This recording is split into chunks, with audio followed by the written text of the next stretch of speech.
আসার পরে চিৎকার দিয়ে মারা গিয়েছে। মানুষ শিশু বাচ্চারা 3 অবস্থায় মারা যায়। 1 নম্বরে হলো দেহ ঠিক হয়েছে, রুটাও দেহের ভিতরে দেওয়া হয়েছে। গর্ভ থেকে পৃথিবীর আসার আগে মায়ের গর্ভে মারা গেছে, এমন আছে না নাই? আবার ডেলিভারির সময় মারা গেছে, আছে না নাই? আবার অনেকে 17-18 দিন পরে মারা যায়, আছে না নাই? অনেক জায়গায় ডাক্তারদের অবহেলা, আজকে ছোট ছোট বাচ্চারা মারা যায়। কিছু পেশাদার জালেম বদখোর ব্যবসায়িক ডাক্তারদের কারণে অনেক বাচ্চারা, অবহেলিত বাচ্চারা মারা যায়। আপনারা ঠিক কিনে আল্লাহ ডাক্তারদেরকে সুবুদ্ধি দান করুন, জোরে বলেন আমিন। এ বাবা, আমার নবী সপ্তম আকাশ ভেদ করে চলে গেলেন সিদরাতুল মুনতাহায়। সিদরাতুল মুনতাহায় গিয়ে দেখে ফেরেশতারা একটা মাসালা নিয়ে বিতর্ক করতেছে। একজন কয় না, একজন কয় না। আমার নবী ফেরেশতারা ঝগড়া লাগছে, ফেরেশতারা তো কখনো ঝগড়া লাগে না। আমার নবী সিদরাতে মূল ওয়াজে যাচ্ছে, 10 মিনিট মনোযোগ। আমার নবী যখন সিদরাতুল মুনতাহার নিকটে চলে গেলেন, আমার নবী জিবরাইল আলাইহিস সালামকে বললেন, আল্লামা সিরাতে হালবিয়াতে বুরহানুদ্দিন হালাবি লেখে 1 নম্বর খণ্ড 565 পৃষ্ঠা দারুল কুতুব ইলমিয়া বৈরুত লেবানন থেকে ছাপা। এবং আন্নাহু লাম্মা ওয়াকাফা জিবরাইল, জিবরাইল যখন চলে গেলেন সিদরাতুল মুনতাহায় আমার নবী সহ, ক্বালা লাহু সাল্লাল্লাহু আলাইহি সাল্লাম, আমার নবী জিবরাইলকে বললেন, জিবরাইল আমার নবীর পিছন থেকে আগায় দিয়া জিবরাইল পিছনে সরে যাচ্ছে। আমার নবী জিবরাইলকে একটু মুস্কি হাসি দিয়ে বলতেছে, আমার নবী বলে, ফি মিসলি হাযাল মাকামি ইয়াতরুকুল খালিলু খালিলাহু। ও জিবরাইল, এত লম্বা সময় ধরে মিল্লা কত আলাপ করে সফর করলাম, আর এখন তুমি আমারে গুরুত্বপূর্ণ স্টেশনে একা ফেলাই দিয়ে তুমি চলে যাবা, এটা কি খলিল বন্ধুর বৈশিষ্ট্য হতে পারে? জিবরাইল, তুমি আমারে ফেলাই দিয়ে পিছনের দিকে যাচ্ছ কেন?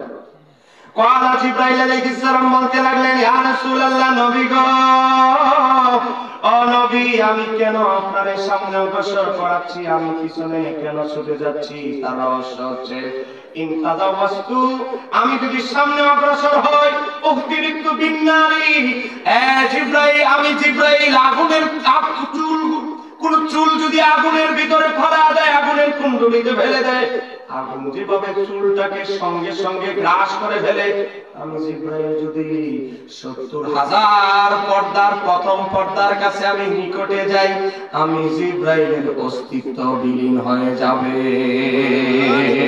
একটু জোরে বলেন সুবহানাল্লাহ।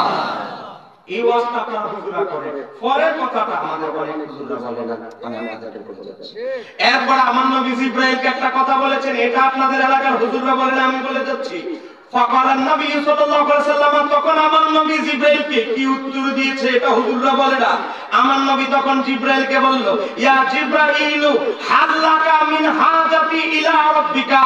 ও জিবরাইল, আমি তো আমার রবের কাছে যাচ্ছি। ও জিবরাইল, আমি যখন রবের কাছে খুঁজবো, তোমার যদি কোনো আরজি থাকে, তোমার যদি কোনো আবেদন রবের কাছে থাকে, জিবরাইল আমারে বলে দাও, তোমার জন্য আমি বিল পাস করে নিয়ে আসবো। একটু জোরে বলো সুবহানাল্লাহ। হাল্লাকা মিন হাজাতি ইলা রাব্বিকা, তোমার কি রবের কাছে কোনো হাজত থাকলে কও, আমি বিল পাস করে দেব। ক্বালা জিবরাইল আলাইহিস সালাম বলতে লাগলেন, ইয়া রাসূলুল্লাহ, নবী গো, আপনার সাথে যখন আপনার রবের দেখা হবে, আপনার সাথে যখন আপনার রবের দিদার হবে, আমি জিবরাইল একটা জিনিস চাই। আমাদের ফেরেশতাদের কোনো খাবার নাই, ক্ষুধা নাই, কোনো দুনিয়াবি কোনো চাহিদা নাই, একটাই আল্লাহর কাছে আমার চাহিদা, একটাই চাওয়া। আমার আল্লাহ আমারে কিছু পাখা দিয়েছে, পাখা, আমি চাই পাখাগুলো পরবর্তীতে কিয়ামতের ময়দানের পরে ভালো কাজে লাগো। ইয়া রাসূলুল্লাহ, আপনি যখন আল্লাহর সাথে দিদার করবেন, আল্লাহকে বলবেন, আন আবসাতা জানাহি আলা সুরাতি লি উম্মতিকা, আমাকে যে পাখা দেওয়া হয়েছে, আমার পাখাগুলো যেন হাসরের ময়দানে পুলসিরাতে বিছায়া দেওয়ার জন্য অনুমতি দেয়। আপনার উম্মত আমার পাখার উপরে ভর দিয়ে, পাখার উপরে দেওর দিয়ে যেন পুলসিরাত পার হয়ে জান্নাতে চলে যায়। একটু দেখবেন, আল্লাহু আকবার। জিবরাইল আলাইহিস সালাম এই কথা বলার পরে আমার নবী বললেন, ঠিক আছে, বিল পাস করে দিব। সুবহানাল্লাহ। আমার নবী চলে গেলেন 70,000 নূরের পর্দা, 69,999টা পর্দা চলে গেলেন। বাকি আছে একটা, বলেন বাকি আছে একটা। আবার 10 মিনিট বলে বাকি আছে কয়টা? একটা কথা গেলে আফসার নিতে যাবে। আমার আল্লাহ গায়বী ভাবে একটা আওয়াজ দিলেন, কিফ কিফ, এ আমার হাবিব দাঁড়িয়ে যান, এ আমার বন্ধু দাঁড়িয়ে যান, পর্দা বাকি আছে একটা। আমার আল্লাহ বজ্রকণ্ঠে আওয়াজ দিলেন, কিফ, ও আমার বন্ধু দাঁড়িয়ে যান, ফা ইন্না রাব্বাকা ইউসাল্লি, এই মুহূর্তে আপনার রব আপনার প্রতি দুরূদ সালাম পড়তেছে। সুবহানাল্লাহ। ও আমার বন্ধু একটু ওয়েট করেন, এই মুহূর্তে আপনার রব আপনার প্রতি সালাত দুরূদ পড়তেছে। এ বাবা, আমি বলছি না, তাফসীরে রুহুল বায়ান পঞ্চম খণ্ড 121 পৃষ্ঠার ভিতরে এসেছে। আল্লামা বুরহানুদ্দিন হালাবি সিরাতে হালাবিয়া প্রথম খণ্ড 565 পৃষ্ঠার ভিতরে এসেছে। এ বাবা, তারপরে আমার আল্লাহ গায়বী ভাবে আওয়াজ দিলেন, আমার বন্ধু নিকটে আসেন, নিকটে আসেন, নিকটে আসেন। আমার নবী ভয় পাচ্ছে, এখন আপনার তো ভয় থাকার কথা না, আপনার রব আপনার কাছে আছে। আরো আগান, আরো আগান, আরো আগান, আরো আগান। আগাইতে আগাইতে কতটুকু কাছে গিয়েছে আমি বলবো না। সূরা আন-নাজম আয়াত নাম্বার 9 এর ভিতরে আমার আল্লাহ বলে, ফাকানা কাবা কাউসাইনি আও আদনা, দুই ধনুক তার চাইতে আরো নিকটে, আরো তার চাইতে আরো নিকটে আল্লাহ এবং তার রাসূল এক আকার একসাথে উপস্থিত হয়ে গেলেন। এ বাবা, আমার আল্লাহ সর্বপ্রথম তার বন্ধুকে যেই কথাটা জিজ্ঞাসা করেছেন, হুজুররা না বললে আমি বলে যাচ্ছি। আমার আল্লাহ বললেন, আমার হাবিব সিদরাতুল মুনতাহার বর্ডার যখন ক্রস করে আসেন, ফেরেশতার একটা মাসালা নিয়ে ঝগড়া করেছিল। মাসালাটা কি আপনি বলেন? আল্লাহ জানে কি জানে না? এমন কোন বিষয় আছে জানে না? তাও আল্লাহ তার বন্ধু যখন পেশ করতে, এটা আল্লাহ ভালো লাগে। আমার আল্লাহ বলেন, বন্ধু ফেরেশতারা সিদরাতুল মুনতাহা, এটা হলো ফেরেশতাদের শেষ বর্ডার, এবারে যেতে আমাদের ইন্ডিয়ার বর্ডার আছে। ফেরেশতারা কি নিয়ে মাসালা নিয়ে ঝগড়া করছিল? কিসের মাসালা নিয়ে? আমার আল্লাহ বলে, আল্লাহু আল্লাহই ভালো জানে। দুইবার জিজ্ঞাসা করছে, দুইবার একই কথা। তিনবার জিজ্ঞাসা করেছে, নবী কয় আপনি ভালো জানেন, আমার জিজ্ঞাসা করেন। একটু জোরে বলুন সুবহানাল্লাহ। আমার নবী বলে, হযরত মুআয ইবনে জাবাল থেকে হাদিস এসেছে তিরমিজি শরীফে, আমার আল্লাহ তখন তার ডান হাত, কুদরতি ডান হাত আমার হাবিবের, আল্লাহর হাবিবের বাম দুধের দুই আঙ্গুল নিচে বুকের উপরে রাখলে আমার নবী মেরাজ শরীফ থেকে এসে বলে, ও আমার সাহাবায়ে কেরাম, এখনো আমার আল্লাহর কুদরতি হাতের ঠান্ডা ছোঁয়া এখনো আমার কলবে অনুধাবন হচ্ছে। একটু জোরে বলুন আল্লাহু আকবার। এ বাবা, আমার নবী বলেন, আমার আল্লাহ যখন কুদরতি হাত আমার সিনার উপরে রাখলেন, গোটা যত ইলম আছে, যত জ্ঞান আছে, আমি নবীর যত অজানা জ্ঞান আছে, সমস্ত জ্ঞান আমার সিনার ভিতরে মাওলা ঢুকিয়ে দিলেন। একটু জোরে বলুন আল্লাহু আকবার। এবার আমার আল্লাহ চারবার, চতুর্থবার জিজ্ঞাসা করলেন, হে আমার বন্ধু, এবার বলেন, আমি তো এবার আপনাকে ভালোবাসা দিয়েছি, এবার আপনি বলেন ফেরেশতারা কি মাসালা নিয়ে ঝগড়া করছে? আল্লাহ একটা মাসালা নিয়ে ঝগড়া করছে। একজন ঈমানদার এক ওয়াক্ত নামাজ পড়ার পর ওযু করে আরেক ওয়াক্ত নামাজের অপেক্ষায় থাকে, আরে কখন আসর হবে, আসর হবে, ওযু করে রেডি, আযান কখন হবে, অপেক্ষায় থাকে। এই অপেক্ষার সওয়াবের পরিধি কতটুকু, এই মাসালা নিয়ে ফেরেশতারা বিতর্ক করছিল। সুবহানাল্লাহ। নবী উত্তর দিয়েছে, এটা চতুর্থবার।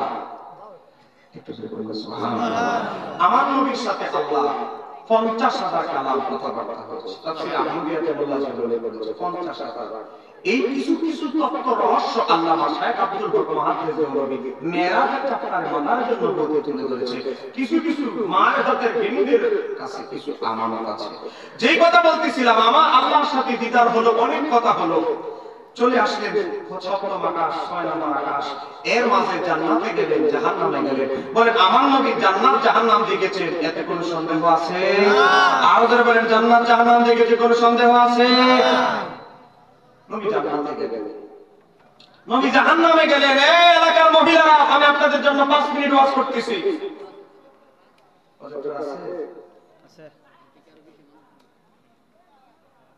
এ বাবা, আমার নবী জাহান্নামের ভিতরে যাওয়ার আগে দরজায় ঢুকলে, জাহান্নামের ভিতরে ঢুকবে, সমস্ত নবীরা, আজমিরগঞ্জের সুন্নি জনতা, সমস্ত নবীরা ওয়াজ করছে জান্নাত জাহান্নামের ফেরেশতা থেকে শুনি না।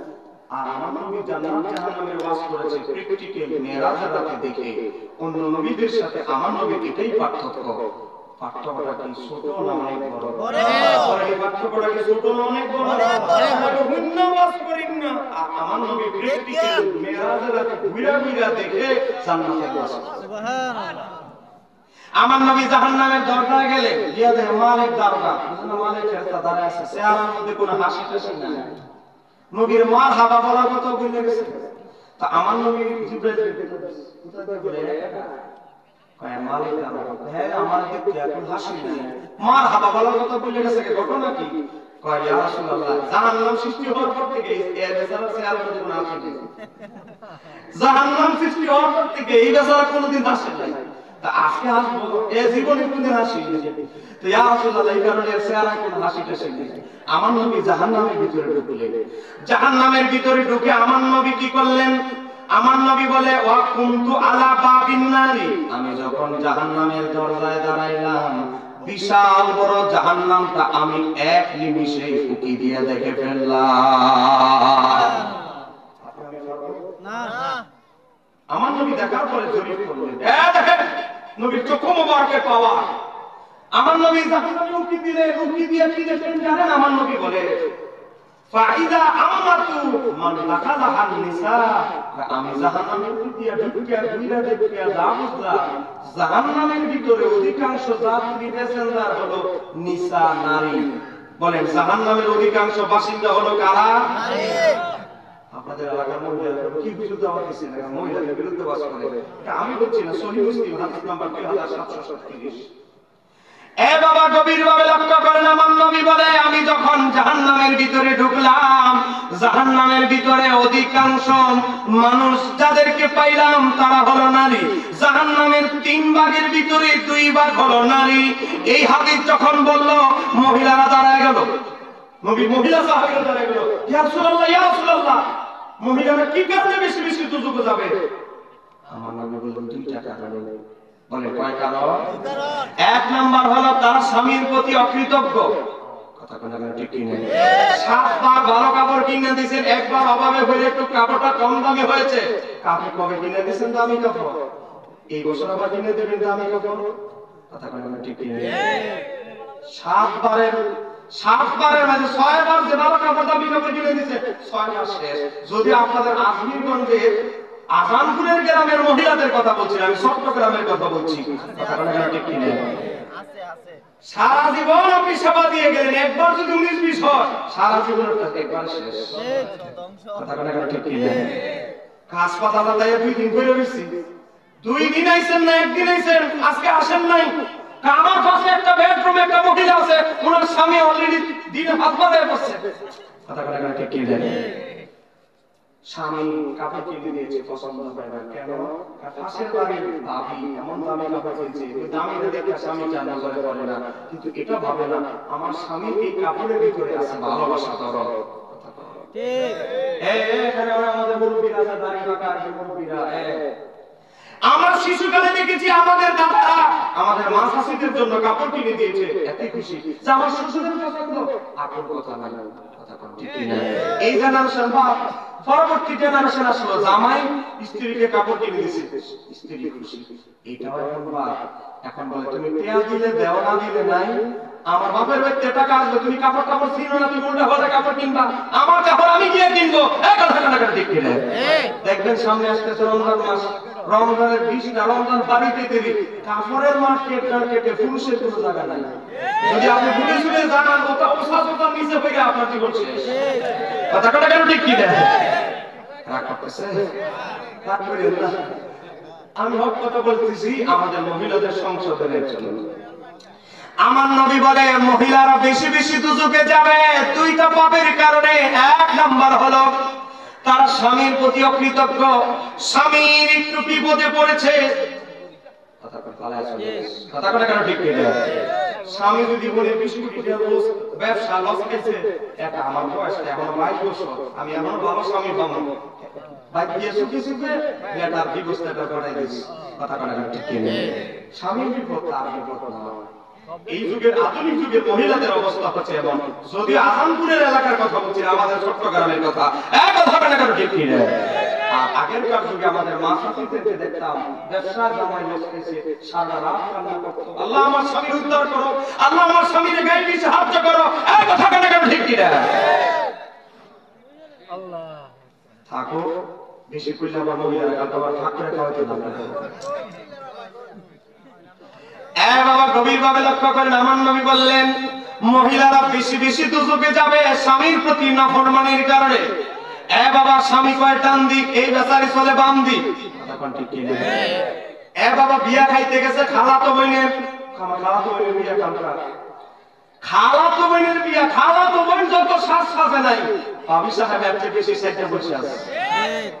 জামাইকে বিয়া কে তোমার নাম খালাতো বোনের, তোমার লাগে কি একদিন শাস্ত্র ভাবতাম না? তো শাস্ত্র ভালো কথা, একটু বোরকা করো, বোরকা করলে আর সাজ চিকিৎসা। আপনাদের আজানপুরের কথা বলতেছি না, চট্টগ্রামের কথা বলতেছি, কথা কেন কেন ঠিক না। আমার নবী বলে যেই মহিলারা পর মানুষকে দেখানোর জন্য, সৌন্দর্য প্রদর্শনের জন্য যারা সাজগোজ করে, জান্নাতে তো তারা যাবে না, যাবে না, জান্নাতের শুকরানো তারা পাবে না। জোরে কন্যা আউযুবিল্লাহ। বাবা আমি আমাদের এলাকার মহিলাদেরকে এই হাদিসটা বলে তারপরে বলছি, আমার নবী বললেন মহিলারা বেশি বেশি দুজকে যাবে। এক নাম্বার কারণ হলো স্বামীর প্রতি অকৃতজ্ঞতার কারণে, স্বামীকে মানসিক নির্যাতন করার কারণে। বাবা আপনি বিলে গেছেন, এদিকে গেছেন কাজ করতে, বুঝেন না, একটা বেজেছে খিদে লেগে গেছে, ঘরের দরজা দাঁড়াইছেন, আর আপনি এক ঘন্টা ঘরে আসা যান না, বাচ্চা কাচ্চা যে কটা ধর্ম দিচ্ছে এগুলো তো আমার দেখতে হয়, ফাঁক হয় নাই, তুমি তাড়াতাড়ি খেতে চলে আসছো, আর একটা ঘন্টা ঘরে যেতে হয়। বেচারা সালাম নাই, কালাম নাই, আমার একটু শরবত বানাই দিবে, ঘরে বসতে বলবে, দরজায় দাঁড়াইছে, শুরু হয়ে গেছে ভাষণ। এই ভাষণ দেওয়া মহিলাকে আপনাদের এলাকাতে আছে নাকি?